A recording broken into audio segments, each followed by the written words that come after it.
Hello my beautiful drone flying friends. So today we're going to talk about my top 6 tips at getting better at flying a drone. If you're new to this channel, please remember to subscribe and hit that bell notification. I'm going to talk about everything I've learned about drones, flying, buying, tips, the lot. So also head over to droneflyingpro.com to get loads more tips. All right, let's talk about getting better at flying a drone.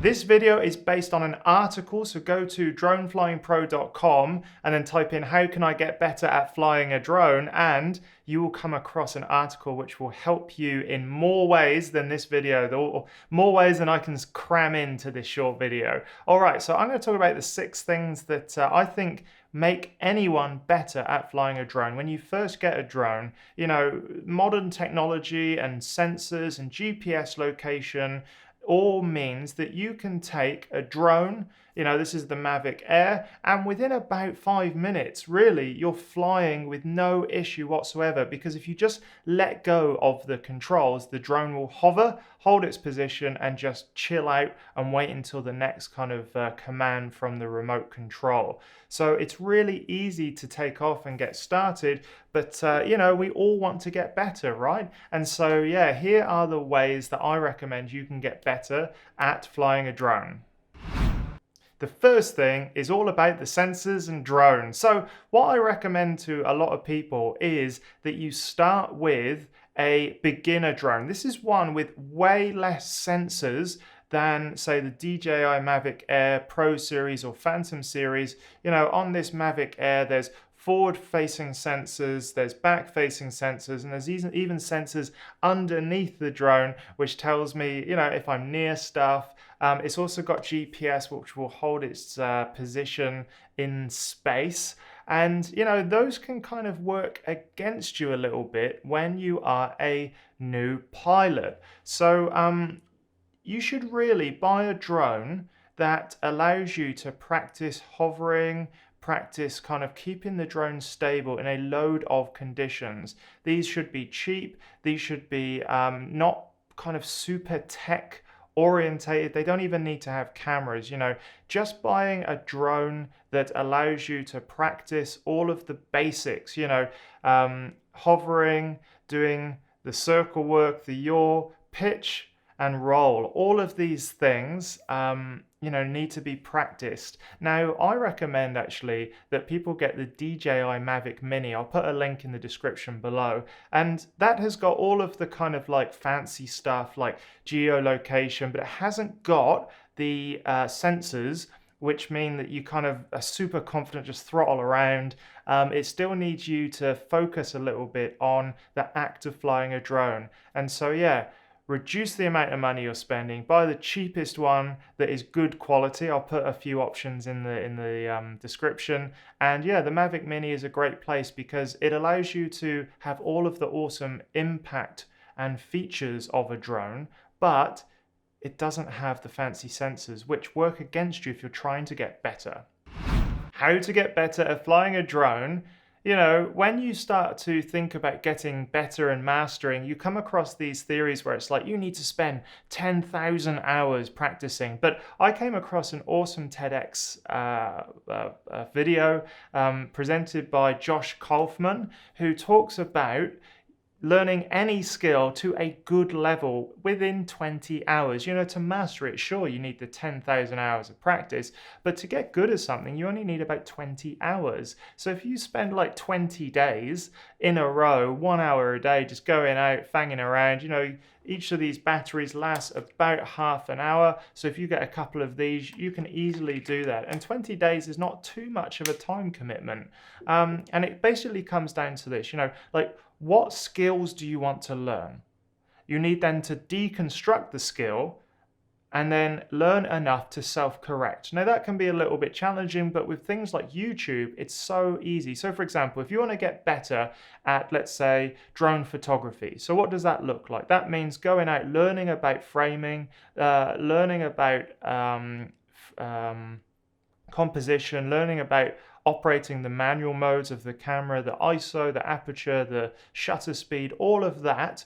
you need to learn. Now you deconstruct those skills down into those individual components, because a skill is actually a combination of a range of smaller skills. And so if you want to get better at flying a drone, let's say you want to hover through something or dodge something, you know, really it comes down to, what does that look like? I need to be able to control my drone, you know, within millimeters, so I can set up a few gates. I need to be able to control the height, so I'll do a height path. And so all of those things combine to make sure that your drone sort of flying skill increases. All right, so there we are. Deconstruct the skill and spend about 20 hours on the components of that skill so that you can combine them into an awesome drone flying experience and become a pro. Now, there are a few things that I think flummox nearly every drone flyer. The first one is that when you're not doing first person view, i.e. looking out of the camera of your drone, it can be a bit of a pain flying towards yourself, right? So actually, there we are. So actually flying towards yourself. So when a drone is facing away from me, you know, this way and this way corresponds to the same actions on the joystick. So if I want to pitch forward, easy, pitch back. If I'm going to roll the body or do yaw, it all just follows the joystick, nice and easy.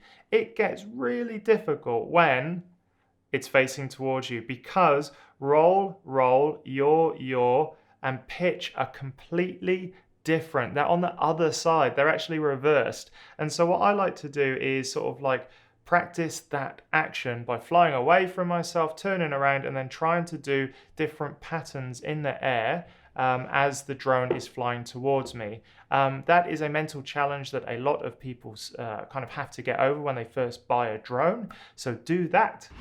Okay, number 4 is all about flying in a load of conditions. Now, the great thing about drone flying is that it gets you out and about into the real world. I love it. It's just one of those awesome things that, yeah, it combines my love of getting out there, technology, and capturing footage and videography. And it's just like a nice little package of multiple skills. But the thing is, you do have to go outside for it. And outside in the horrible big wide world, it's variable in terms of the conditions you will face.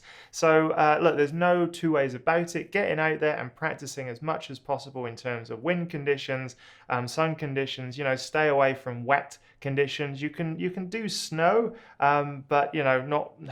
I tend, you know, I'm in Australia, so there's no snow, but I would not go out in snow because these things get pretty hot, and you can see the vents around the side.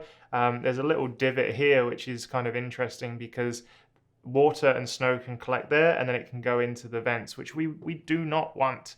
We don't want to get any water or moisture inside these really expensive and sensitive bits of electronic equipment. Now, what was I talking about? Yes, conditions.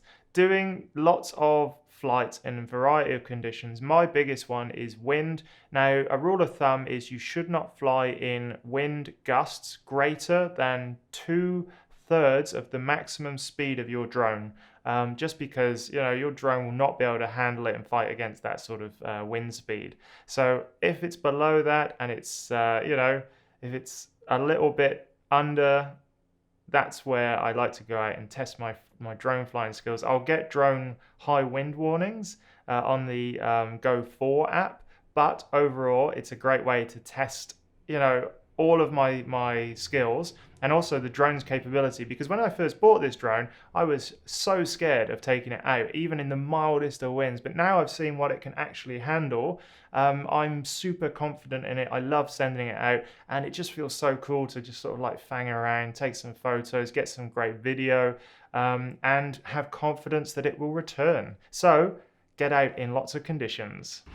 Number 5 is all about flying in patterns. So I really like flying in figure of 8, squares, triangles, circles, like, you know, doing a thing where I've got a point of interest and I manually kind of circle around it. So I use pitch and yaw to go around while keeping the subject at the center of the frame. Now, all of those skills are so important because ultimately I want to use this drone for capturing awesome footage, and so I need to practice flying in patterns around things. So side, forwards, circles, ovals, boomerang shots, everything. And I love combining multiple kind of actions, joysticks, pans, and some of the best footage I've ever got is by combining, let's say like roll, yaw, and a pan. Beautiful. 3 movements all in one, and I want to make sure that I can do those reproducibly while I'm flying. And the only way to do that is to practice. So look, I go up and I quite often just choose like a tree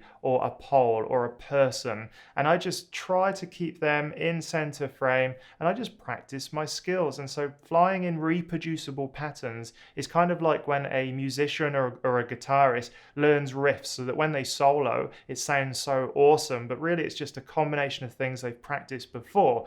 Same here. If you're out and you're flying, you think, wow, that's really cool. You're going to have this kind of whole array of movements down pat that you're able to completely sort of reproduce at any moment, and you can combine them, right? You can be like, this looks great, I'm going to do a figure of 8 around here, I'm going to circle around this, I'm going to, you know, pan and do a square movement.